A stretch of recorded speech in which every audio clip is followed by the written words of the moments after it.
जय Hind students, class 9 exercise 9.2 बच्चों आज हम शुरू करने वाले हैं। Question number 1, ABCD is a parallelogram. AE is perpendicular on DC and CF is perpendicular on AD. If AB is equal to 16 centimeter, AE is 8 centimeter and CF is equal to 10 centimeter, find AD. ABCD एक समांतर चतुर्भुज है, AE DC पर लंबवत है और CF AD पर लंबवत है। यदि AB बराबर 16 centimetre, AE is equal to 8 centimetre और CF बच्चों 10 सेंटीमीटर हो तो AD ज्ञात कीजिए। हाँ, आपको वैसे तो कुछ नया नहीं है, हम पिछले वीडियो में आपको बता भी चुके हैं और आप जानते भी हैं। दो थ्योरम्स हैं। थ्योरम नंबर 1 क्या कहती है कि दो समांतर रेखाओं के बीच में बने और आधार एक जैसा हो ऐसे दो चतुर्भुज का क्षेत्रफल समान होता है। पैरेललोग्राम्स, चतुर्भुज नहीं, समांतर चतुर्भुज, parallelograms on same base and between same parallels are equal in area.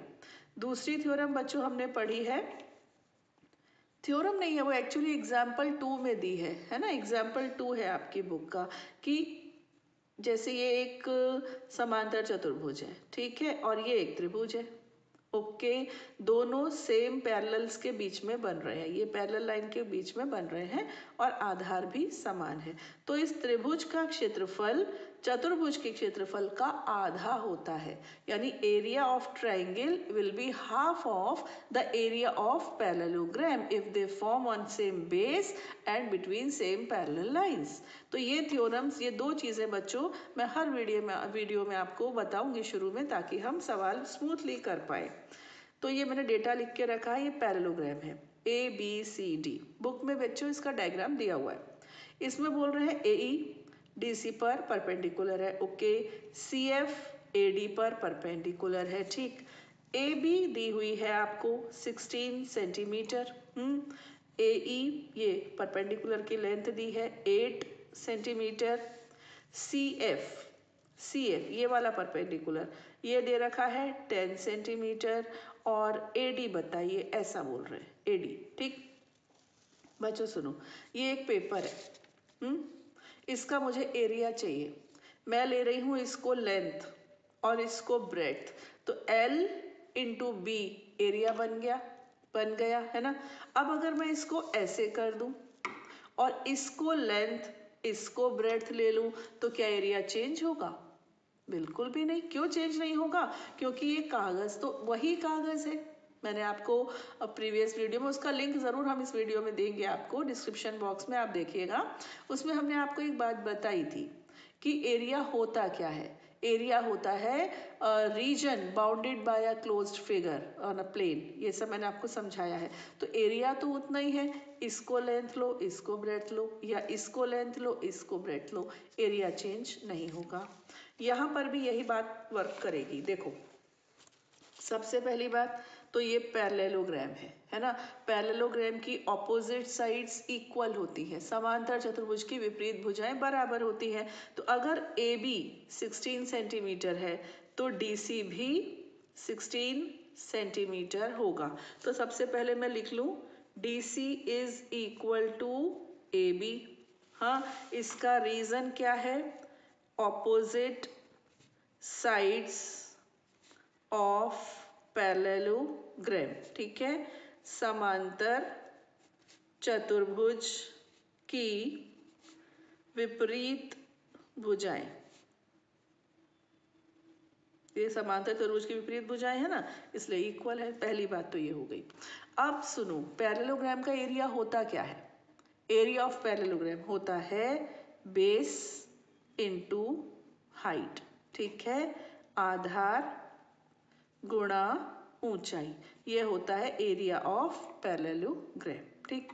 अब अगर मैं इसको आधार लूं और इसको ऊंचाई लूं, या फिर इसको आधार लेकर इसको ऊंचाई ले लूं, तो एरिया तो सेम आएगा जैसे कि इस पेपर का है ना। किसी को भी बेस ले लो, वही बात है।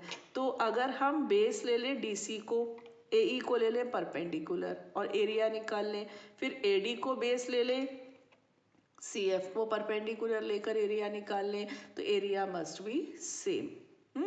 तो 4 चीजें हैं जिसमें से 3 हमें मालूम है, तो बस चौथी आ जाएगी, है ना। यहाँ पर आप लिख सकते हो एरिया ऑफ पैरेललोग्राम ABCD। ठीक है। Case 1, if DC is base, क्या होगा एरिया? DC बेस है तो बेस इंटू हाइट, है ना। तो बेस कितनी है 16 इंटू 8, कितना होता है 128 स्क्वायर सेंटीमीटर। Got it.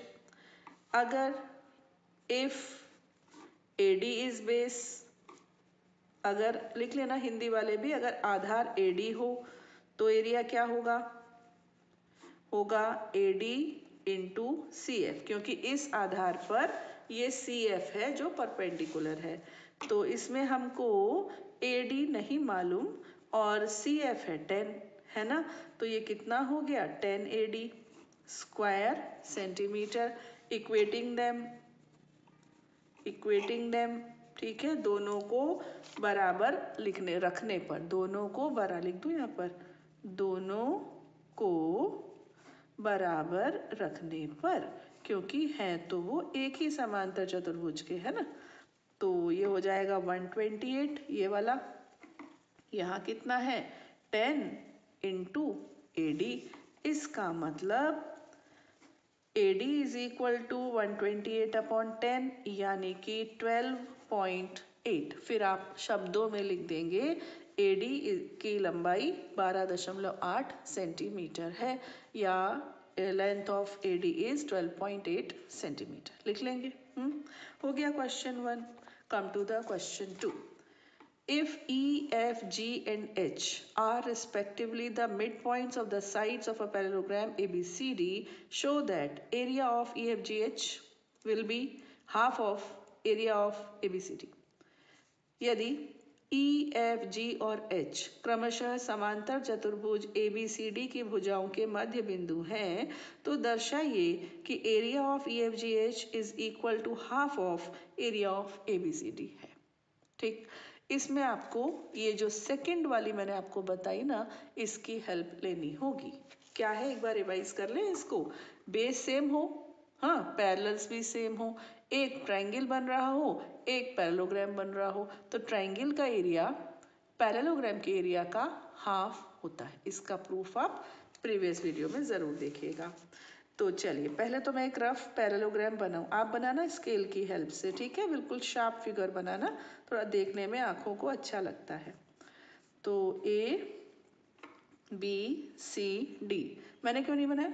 मैंने इसलिए नहीं बनाया, आपका टाइम जाएगा थोड़ा सा और डेटा भी तो जाता है। अब हम अगर इसको ऐड जॉइन कर दें आपस में, ऐसे EF को, FG को, GH को, HE को, आपको पता है ये जो नया वाला बना है ये भी एक पैरेललोग्राम है। चैप्टर 8 में हमने ये सब बहुत अच्छे से पढ़ा है, आपको याद होगा। अब हमें बताना क्या है, टू प्रूव, सिद्ध करना है area EFGH is equal to half of area ABCD। ठीक है, ये हमें प्रूव करना है। क्या करो बच्चों, आप ये पैरेललोग्राम है, ये तो बता ही दिया ये पैरेललोग्राम है, समांतर चतुर्भुज है। आप H और F को ज्वाइन कर दो। अब मैं ले रही हूँ HF को लिया आधार यानी बेस, और ये देखो ये क्या बन गया पैरेललोग्राम। ये पैरेललोग्राम है कि नहीं ये बताओ। ये पैरेललोग्राम है, क्यों? ये दोनों इक्वल और पैरेलल, देखो DH और CF इक्वल और पैरेलल। जब किसी चतुर्भुज की विपरीत भुजाओं का एक युग्म भी, शायद थ्योरम 8.8 थी या क्या थी, देखना उसको, कि विपरीत भुजाओं का एक युग्म भी अगर बराबर और समांतर हो यानी इक्वल और पैरेलल हो तो वो एक पैरेललोग्राम होता है। इसका मतलब ये एक पैरेललोग्राम है। अच्छा, HF के ऊपर बन रहा है और ये इसकी पैरेलल लाइन है। ट्राइंगल HGF दिखा, ट्राइंगल HGF ये वाला, ये ट्राइंगल भी तो ऐसा ही है, HF के ऊपर बन रहा है और DC और HF के बीच में है। इसका मतलब इस ट्राइंगल का एरिया इस पैरेललोग्राम के एरिया का आधा होना चाहिए। अभी तो हमने सीखा, 3 बार सीख लिया है ना, तो आधा होना चाहिए। इसी प्रकार ये वाला जो ट्राइंगल है ना, देखो थोड़ा ऐसे लेते हैं इसको, ये वाला ट्राइंगल है ना, ये जो ट्राइंगल है इसका एरिया इस वाले पैरेललोग्राम का आधा होना चाहिए। अब इन दोनों को ऐड कर दिया, तो इन दोनों को ऐड करने से बन गया HEFG या EFGH है ना, इसका एरिया ABCD का हाफ हो गया। Got it. अब मैं इसको लिख रही हूँ और फिर लिखने के बाद आप इसको फटाफट नोट कर लीजिएगा। ये देखिए बच्चों, मैंने इसको आपके लिए लिख के रखा है।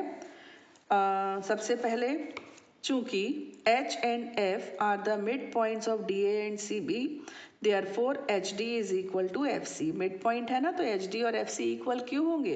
क्योंकि AD और BC इक्वल है, तो उनके आधे आधे भी तो इक्वल हुए ना। AD और BC इक्वल थे तो उनका आधा DH, इसका आधा CF, ये इक्वल हो गए। अब अपोजिट साइड्स का एक पेयर इक्वल थ्योरम 8.8 का पूरा स्टेटमेंट आप लिख लेना। हाँ, HFCD इज अ पैरेललोग्राम। ये सब मैंने बच्चों हिंदी में भी लिख दिया। समांतर चतुर्भुज होगा, थ्योरम 8.8 का आप कदम लिख लेना, ठीक है। इसके बाद यहाँ लिया मैंने। अब त्रिभुज ट्राइंगल HGF और parallelogram DHFC lie on same base and between same parallel lines, है ना। ये दोनों समान आधार पर यानी एक ही आधार पर और एक ही समांतर रेखाओं के बीच में बन रहे हैं। इसका मतलब त्रिभुज का क्षेत्रफल समांतर चतुर्भुज के क्षेत्रफल का आधा होगा। Area of triangle will be half of the area of parallelogram. ये कहाँ से आया? ये एग्जाम्पल 2 है आपके 9.1 से पहले। उसका जो स्टेटमेंट है मैंने आपको कहा था वो बार बार यूज होगा, वो आप यहाँ पर लिखोगे। ओके, अब ये इसी प्रकार ये दूसरा हो गया। ये पहले का ऊपर वाले का किया, फिर नीचे वाले का कर लिया। अब इन दोनों इक्वेशंस को हम ऐड कर रहे हैं। देखिए हमने जोड़ दिया, इन दोनों त्रिभुज को जोड़ने से एक समांतर चतुर्भुज बन गया और इन छोटे छोटे समांतर चतुर्भुज को जोड़ा तो बड़ा वाला बन गया। डायग्राम में आप देख सकते हो, यही तो हमें प्रूव करना था, है ना। फटाफट ये प्रूव हो गया।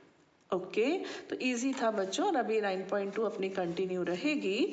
और ये दो चीज़ें जो आप बहुत अच्छे से याद कर लेना, थ्योरम 9.1 और एग्जाम्पल 2 का स्टेटमेंट। गॉड ब्लेस यू, खुश रहिए, जय हिंद।